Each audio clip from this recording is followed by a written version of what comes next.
അപ്പോൾ hotel close ചെയ്യില്ല.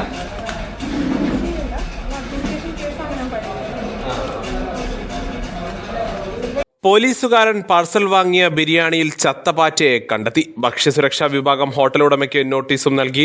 Nilambur police സ്റ്റേഷനിലെ പോലീസുകാരൻ നിലമ്പൂർ യൂണിയൻ ഹോട്ടലിൽ നിന്നും വരുത്തിയ ബിരിയാണി പാർസലിലാണ് ചത്ത പാറ്റയെ കണ്ടത്. ഇയാൾ നിലമ്പൂർ ഭക്ഷ്യസുരക്ഷാ ഓഫീസറെ വിവരം അറിയിച്ചതിനെ തുടർന്ന് ഭക്ഷ്യസുരക്ഷാ വിഭാഗം ഓഫീസർ ജൂലിയുടെ നേതൃത്വത്തിൽ ഹോട്ടലിൽ പരിശോധന നടത്തി. ഹോട്ടൽ ഉടമയ്ക്ക് നോട്ടീസും നൽകി. ജില്ലാ ഭക്ഷ്യസുരക്ഷാ ഓഫീസർക്ക് റിപ്പോർട്ട് നൽകുമെന്നും നിലമ്പൂർ ഭക്ഷ്യസുരക്ഷാ ഓഫീസർ പറഞ്ഞു.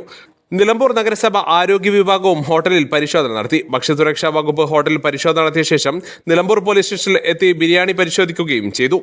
News now, Nilambur. സ്വന്തം ഹൈസ്പീഡ് ഇന്റർനെറ്റ്, നമ്മുടെ സ്വന്തം ഇന്റർനെറ്റ്.